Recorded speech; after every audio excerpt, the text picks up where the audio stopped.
మధుర junior కళాశాల golden jubilee సందర్భంగా దాని ఏర్పాట్లు చేసినటువంటి వాతావరణం చూస్తే శోభాయమానంగా కన్నుల పండుగగా అనిపించి ఆనాటి వాతావరణం కానీ విషయాలు కానీ ఒక నొస్టాల్జిక్ ఫీలింగ్ అనేటువంటిది నాలో విపరీతంగా ఎమోషనల్గా రేకెత్తించింది ఆ వాతావరణం. ఒకసారి అలాంటి వాతావరణాన్ని కల్పించినందుకు అక్కడ ఉన్నటువంటి ఆర్గనైజ్ చేసినటువంటి మిత్రులందరికీ కూడా నేను పేరు పేరున వారికి కృతజ్ఞతలు శుభాకాంక్షలు కూడా చెప్పుకుంటూ ఉన్నాను. అంత గొప్పగా ఆర్గనైజ్ చేయటం అనేటువంటిది దాదాపు 55 సంవత్సరాల చరిత్ర కలిగినటువంటి వెనకటి విషయాలన్నిటినీ కూడా విద్యార్థుల్ని కూడా గ్యాదర్ చేయటం అనేటువంటిది మామూలు విషయం కాదు. చాలా అద్భుతమైనటువంటి విషయం. ఎంతో కృషి ఉంటే తప్ప ఇలాంటిది జరగనటువంటి విషయాలు అవి నాకు ఎంతో ఆహ్లాదకరంగా అనిపించినాయి. మరోసారి వారందరికీ కూడా నేను మనస్ఫూర్తిగా కృతజ్ఞతలు తెలుపుకుంటూ ఉన్నాను. తర్వాత నేను 1971లో గవర్నమెంట్ జూనియర్ కాలేజీలో ఇంగ్లీష్ లెక్చరర్గా చేరాను. అప్పటి వరకు ఇంగ్లీషు హై స్కూల్లో ఉన్నటువంటి సీనియర్ టీచర్లే చెప్పారు, కానీ రెగ్యులర్ లెక్చరర్ ఎవరూ లేరు. నాదే ఫస్ట్ ఇది ఇంగ్లీషు లెక్చరర్గా రావటం. ఆ తర్వాత రామ్మోహన్ రావు గారు, భద్రయ్య గారు ఇట్లా అందరూ తర్వాత వచ్చారు. అక్కడ 71 నుంచి 76 వరకు నేను ఇంగ్లీష్ లెక్చరర్గా పనిచేశాను. అక్కడ పనిచేసినప్పుడు విద్యార్థులు ఎంత క్రమశిక్షణతోటి ఇంటర్మీడియట్ చదువుతున్నప్పటికీ కూడా కాలేజీకి వచ్చినా కూడా ఆ విద్యార్థులందరూ కూడా ఎంతో క్రమశిక్షణతోటి వినయ విధేయతలతోటి చాలా అద్భుతంగా వాళ్ళు చదివి ఎంతోమంది ఉన్నతమైనటువంటి స్థానాల్లో స్థిరపడటం చాలా ఆనందదాయకమైనటువంటి విషయం నాకు. ఆ రోజుల్లో మధుర కాలేజీలో పనిచేయటం అంటే అసలు ప్రిన్సిపాల్ తోటి సంబంధం లేకుండానే లెక్చరర్స్మే ఎక్కడ ఖాళీ ఉంటే అక్కడ మేమే పోయి క్లాసులు తీసుకొని పాఠాలు చెప్పినటువంటి పరిస్థితి ఉండేది. అట్లా ఫస్ట్ ప్రిన్సిపల్ మాకు కృష్ణమాచార్య అని, మాకు 9th క్లాస్ చదివేటప్పుడు హై స్కూల్లో ఆయన టీచర్, సోషల్ టీచరు. ఆ తర్వాత పువ్వాడ కృష్ణ గారు వచ్చారు. వారందరూ కూడా అద్భుతంగా అడ్మినిస్ట్రేషన్ చేసి ఆ కళాశాలని ఒక అకాడమిక్ వాతావరణాన్ని సృష్టించగలిగాం. మాకు అదే చాలా సంతోషం. చాలా కాలేజీలు ఉంటాయి, పాఠాలు చెప్తాము, ఏదో ఫిజికల్గా పోతాము వస్తుంటాం, కానీ అద్భుతమైనటువంటి అకాడమిక్ అట్మాస్ఫియర్ని క్రియేట్ చేయటం అనేటువంటిది మధుర కాలేజీకే అది అబ్బింది. అక్కడ వాతావరణం, ఆ కాలేజీలో పాఠం చెప్పటం, ఒక లెక్చరర్గా పని చేయటం అనేటువంటిది ఒక గర్వకారణంగా ఫీల్ అయ్యేటువంటి సంస్థ అది. అంత అద్భుతంగా ఉండేది. ఆ కాలేజీలో నేను పనిచేసినప్పుడు నాకు ఆ రోజులు ఇప్పటికీ తలుచుకుంటే వాటిని, ఆ రోజుల్ని హేల్సియన్ డేస్ అంటారు. హేల్సియన్ డేస్ అంటే, హేల్సియన్ అనేటువంటిది ఒక పక్షి సముద్రం మీద ప్రశాంతంగా ఉన్నప్పుడు, అలలు అల్లకల్లోలం లేనప్పుడు ఆ హేల్సియన్ అనేటువంటి బర్డ్ గుడ్లు పెట్టి సముద్రం మీద పొదుగుతుంది. అందుకని ఆ హేల్సియన్ బర్డ్ అనేటువంటి దాని మీద గుడ్లు పెట్టి పొదుగుతుంది కాబట్టి సముద్రం ప్రశాంతంగా ఉంటుంది అనేటువంటిది దాని అర్థం. అందుకని నా జీవితంలో ఆ మధుర కాలేజీలో పనిచేయటం అనేటువంటిది ఒక హేల్సియన్ డేస్ ఇన్ మై లైఫ్ అని నేను ఆ రకంగా భావించాను. ఒక్క సబ్జెక్టు మాత్రమే చెప్పేవాళ్ళం కాదు. ఇంగ్లీష్కు సంబంధించినటువంటి పోయట్రీ చాలా క్రిటికల్గా, విమర్శనాత్మకంగా, పిల్లలకి చదివేటువంటి పోయట్రీ చదివేటువంటి విధానము, దాంట్లో ఉండేటువంటి rhyme, internal rhyme, end rhymes కానీ, తర్వాత ఫిగర్స్ ఆఫ్ స్పీచెస్ కానీ ఏవైతే ఉన్నాయో కవి యొక్క భావం ఏమిటి, ముఖ్య ఉద్దేశం అనేటువంటి విషయాల మీద కూడా సమగ్రంగా ఆ పోయంకి అన్వయించి చెప్పటం వల్ల విద్యార్థులు almost we were able to take them to the other world. అట్లా వాళ్ళ ఊహల్లో పోయట్రీ అనేటువంటిది కేవలం ఇమాజినేషన్. ఆ ఇమాజినేషన్లో వీళ్ళని పైకి అట్లా తీసుకొని పోయేవాళ్ళు, అంత లీనమయ్యేలాగా చెప్పగలిగేవాళ్ళు. ఒక పోయం చెప్పాలంటే 3-4 రోజులు పోయం గురించి, పోయట్ యొక్క ఉద్దేశం ఏమిటి, పోయం రాయటానికి అనేటువంటిది కూడా చెప్పాల్సి వచ్చేది. అలా చెప్పటం వల్లనే ఇవాళ ఒక ఉపాధ్యాయుడిగా మా విద్యార్థులు అందరూ కూడా గుర్తుంచుకునేలాగా చెప్పగలిగాను. కేవలం అదే మాత్రం కాకుండా అనేక మంది కవులను అందరినీ కూడా, అప్పుడు ఆంధ్రప్రదేశ్లో ఉన్నటువంటి కవులను అందరినీ కూడా పిలిచి అక్కడికి వేగుంట మోహన్ ప్రసాద్ అని కవిత్వంలో ఇంగ్లీష్ కవిత్వం కానీ ఇంకో తెలుగు కవిత్వం కానీ రాసినటువంటి అద్భుతమైనటువంటి కవి ఆయన, గుంటూరు, తర్వాత విజయవాడ సిద్ధార్థ కాలేజీలో పనిచేశాడు.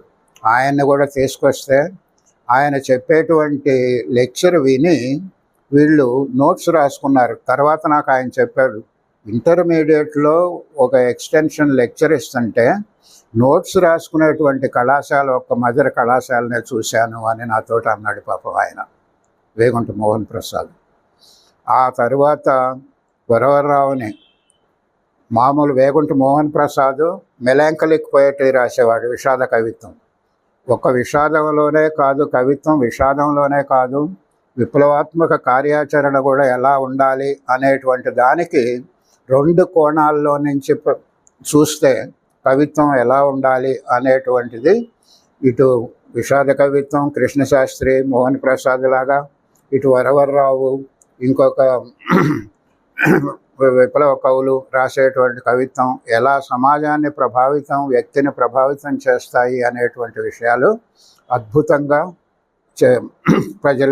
విద్యార్థులకి ప్రొజెక్ట్ చేసేవాళ్ళు.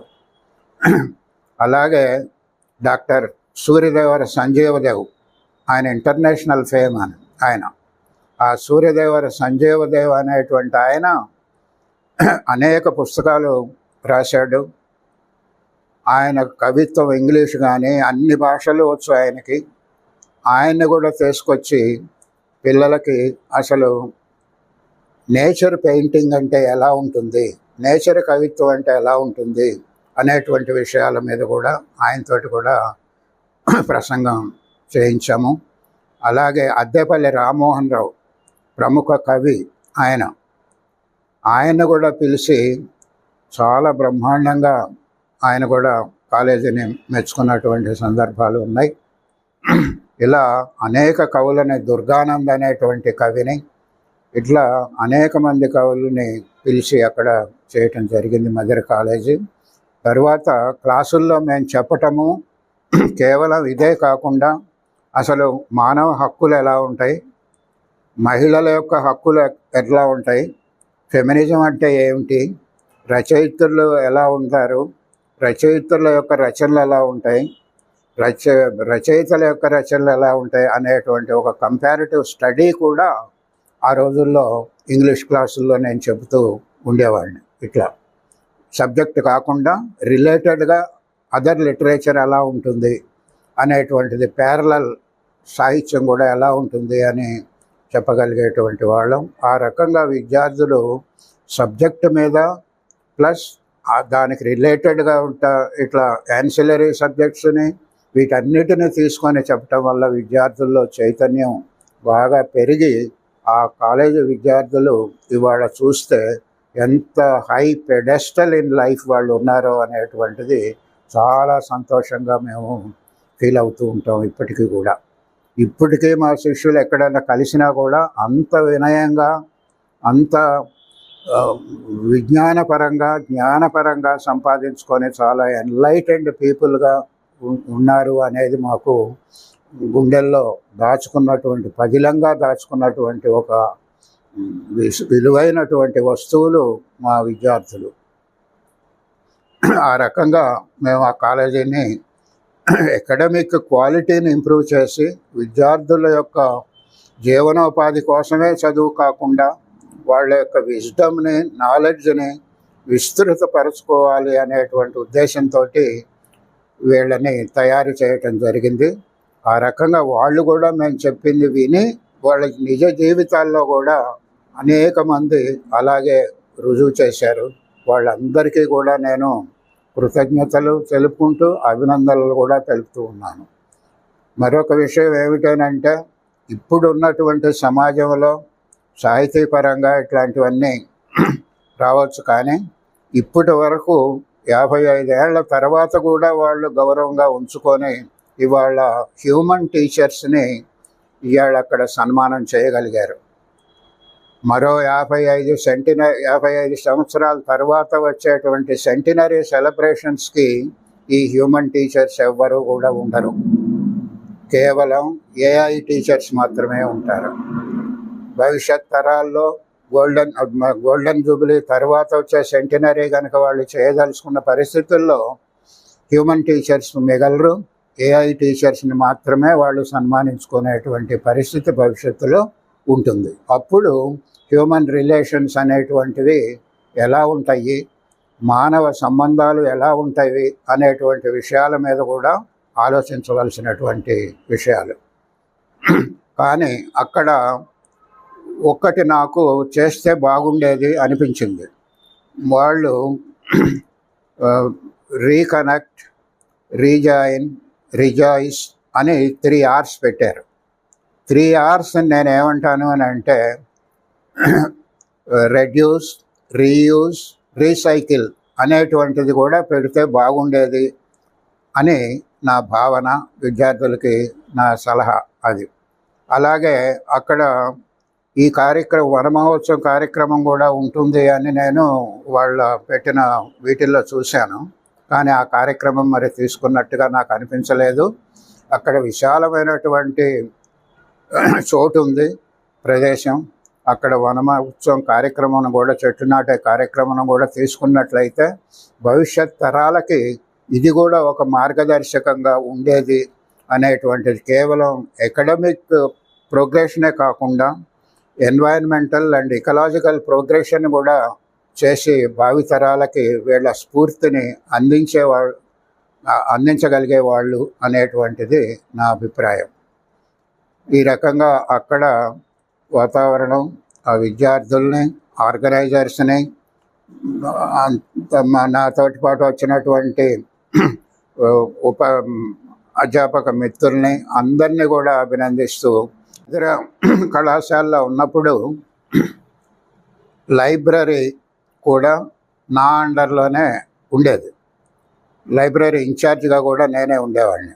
లైబ్రరీ ఇన్ఛార్జ్గా ఉన్నప్పుడు మా విద్యార్థులకి చదువుకోవటానికని ఆనాడు ఉన్నటువంటి మంచి మంచి బుక్స్ అన్నిటిని కూడా పర్చేజ్ చేసి లైబ్రరీలో పెట్టి, గోపీచంద్ కానీ, కొడాటికంటి కుటుంబరావు కానీ, ఇట్లా అందరి కూడా, తాపీ ధర్మారావు కానీ, ఇలా ప్రఖ్యాతమైనటువంటి రచయితల యొక్క పుస్తకాలు అన్నీ తెచ్చి విద్యార్థులకు ఇచ్చి, వాటిపైన ఆ పుస్తకాన్ని చదివి ఒక సమీక్ష రాసి, సమీక్షని రాస్తేనే నేను పుస్తకం ఇచ్చేవాడిని లైబ్రరీలో. వాళ్ళకి ఖచ్చితంగా పుస్తకం తీసుకుంటే సమీక్ష రాసి నాకు రిటర్న్ చేయాలి బుక్కు.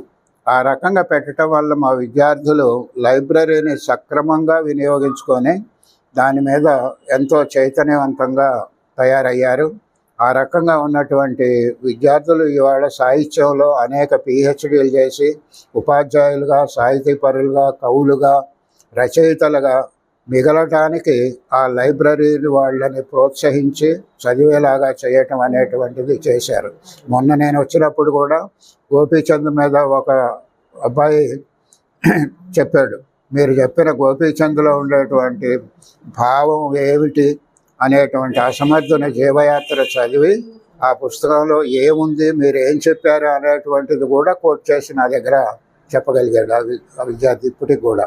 అలాగే ఇంకొక అమ్మాయి వచ్చి బ్యాంగిల్ సెల్లర్ అనేటువంటి పోయము చదివి, సరోజినీ నాయుడు రాసినటువంటి పోయం, ఇప్పటికే సరోజినీ నాయుడు పోయంలో ఉన్నటువంటి ఆ బ్యాంగిల్స్ ఎన్ని రకాలుగా, ఎన్ని రంగులుగా మన మనసుకి ఆహ్లాదంగా ఉన్నాయి అనేటువంటిది కూడా ఆ అమ్మాయి మాకు ఇప్పుడు కూడా మా మనసులో నాటుకుపోయింది అని ఇంకొక అబ్బాయి స్టాపింగ్ బై వుడ్స్ అనే స్నోయి ఈవినింగ్ అని Robert Frost, American poet, beautiful poet ఆయన.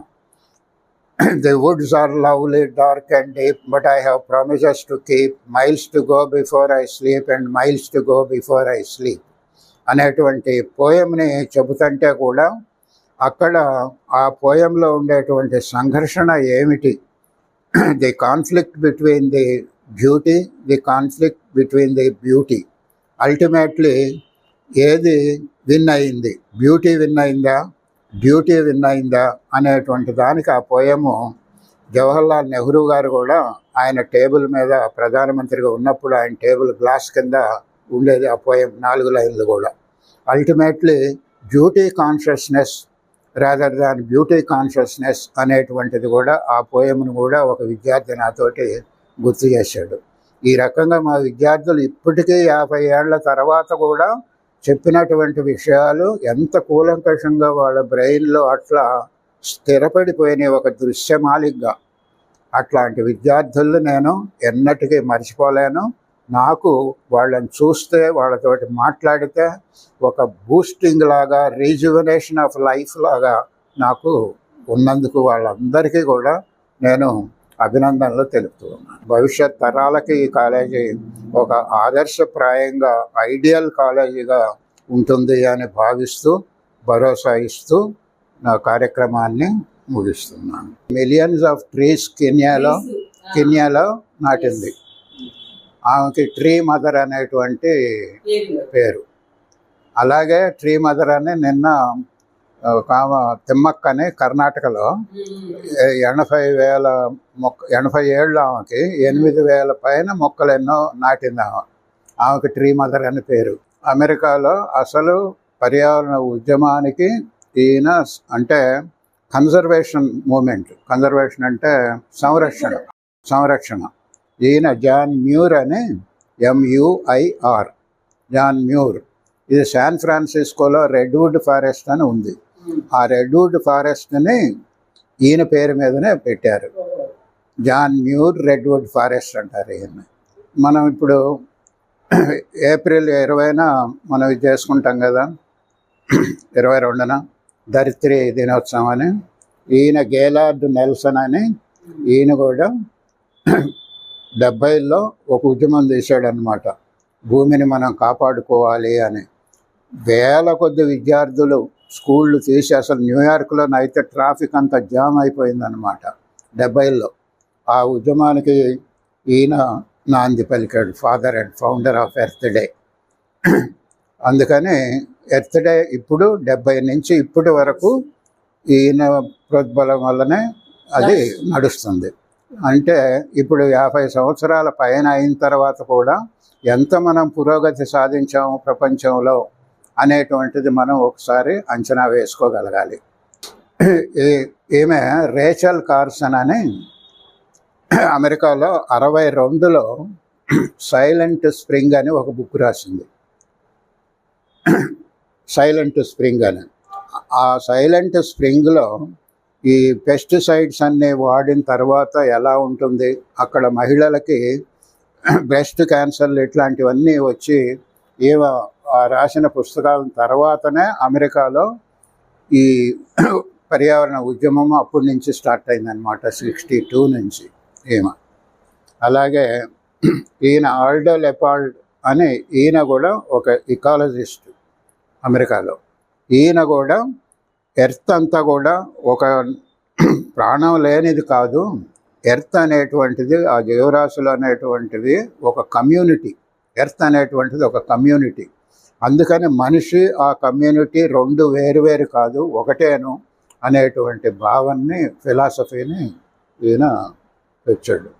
ఈయన కూడా చిక్కో మెండెజ్ అని దక్షిణ అమెరికాలో అమెజాన్లో అడవులన్నీ నరుకుతున్నారు వ్యాపారానికి, లాగింగ్ అంటారు దాన్ని. ఈయన చిక్కో మెండెజ్ అడవులన్నీ నరుకుతున్నారు అని చెప్పి భవిష్యత్తులో పర్యావరణము, అమెజాన్ రివర్స్ ఇట్లాంటివన్నీ దెబ్బతింటాయి. ఇప్పుడు అక్కడ కూడా వాటర్ ప్రాబ్లం అవుతుంది, అమెజాన్లో కూడా, దక్షిణ అమెరికాలో కూడా. ఈయన్ని ఈ క్యాపిటలిస్ట్ లాగర్స్ అందరూ ఏం చేశారు, మర్డర్ చేశారు ఈయన ఆ ఫిలాసఫీ. తర్వాత జూలియా బటర్ఫ్లై ఎంత 20 ఏళ్ళు కూడా ఉండవు ఈ అమ్మాయికి. ఆల్వేస్ ఎక్కడ అమెరికాలో టెనెస్సీ నుంచి ఆమె గుర్రం మీద వచ్చి శాన్ ఫ్రాన్సిస్కోలో రెడ్వుడ్ ఫారెస్ట్ ఉంటే అక్కడ అడవులు నరకొద్దు అని చెప్పి ఆమె 378 రోజులు చెట్టు మీదనే ఉంది, కిందకి దిగల. ఫెడరల్ గవర్నమెంట్కి వచ్చి నా దగ్గరికి వచ్చి నన్ను కన్విన్స్ చేసి చెట్లు నరకము అని వాగ్దానం చేస్తేనే నేను చెట్టు మీద నుంచి దిగుతానని దిగల. 378 రోజులు చెట్టు మీదనే ఉంది. అమెరికా వాళ్ళందరూ కూడా, ఈ క్యాపిటలిస్ట్ వీళ్ళందరూ కూడా ఏం చేశారు, ఆర్టిఫిషియల్గా వర్షాలు కురిపించడం, పిడుగులు పడేయటం, ఇట్లాంటివన్నీ చేశారు. ఏం చేసినా కూడా భయపడకుండా ఈ పర్యావరణ పరిరక్షణకి ఆమె ఇదంతా చేసింది. అలాగే మన దేశంలో మేధా పట్కర్ ఏమో నర్మదా బచావో ఆందోళన, అక్కడ తెహ్రీ డ్యామ్ ఇట్లాంటివన్నీ కడతా ఉంటే దానికి వ్యతిరేకంగా పెద్ద పెద్ద డ్యాములు వద్దు, ఇనండేషన్ ఎక్కువ ఉంటుంది, ఫారెస్ట్ అంతా ఇనండేషన్ అవుతాయి, ఫీల్డ్ అంతా కూడా మునిగిపోతుంటాయి, సబ్మర్జ్ అవుతుంటాయి, అందుకని అక్కడ ఉన్నటువంటి ప్రజలు మళ్ళీ రీహాబిలిటేట్ చేయటానికి చర్యలు తీసుకోండి, పెద్ద పెద్ద వద్దు, చిన్న చిన్నవి కట్టండి అని దానికి వ్యతిరేకంగా చేస్తే ఈమెను కూడా చితకబాది వదిలిపెట్టారు. అట్లాంటి ఉద్యమ నేత ఇప్పటికీ కూడా ఆమె పర్యావరణం మీద ఉద్యమం చేస్తూనే ఉంది. తర్వాత వందనా శివ అని ఇంకొక ఆమె ఉంది, ఆమె కూడా అట్లాగే పర్యావరణ ఉద్యమం మీద, ఈ జెనెటికల్ సీడ్స్ వీటన్నిటి మీద వద్దు, మనకి నేటివ్ సీడ్సే, దాన్ని సూయి జెనరిస్ సిస్టమ్ అంటారు. సూయి జెనరిస్ సిస్టమ్ అంటే సెల్ఫ్గా మనకై మనమే విత్తనాలు తయారు చేసుకునేటువంటి పద్ధతి అన్నమాట. దాన్ని ఆ సిస్టమ్ని వందనా శివ కూడా ప్రవేశపెట్టి ఈ రకంగా మహిళలు వీళ్ళందరూ కూడా పర్యావరణ ఉద్యమానికి నాంది పలికి భవిష్యత్ తరానికి ఒక ఆదర్శమూర్తులుగా నిలబడ్డటువంటి వాళ్ళు. ఈ కోవలో వాడే ఆ సంజీవ్ దేవ్ గారు కూడా నేచర్ పెయింటింగ్ హిమాలయ పర్వతాల్లో ఉండి అక్కడ 16 ఏళ్ల వయసులో పోయి 45 ఏళ్లలో వచ్చి అప్పుడు పెళ్లి చేసుకున్నాడు ఆయన. అప్పుడు దాకా అక్కడ చూసి అన్నీ కూడా నేచర్ చిత్రాలనే వేస్తాడు, ఏది వేయడు ఆయన.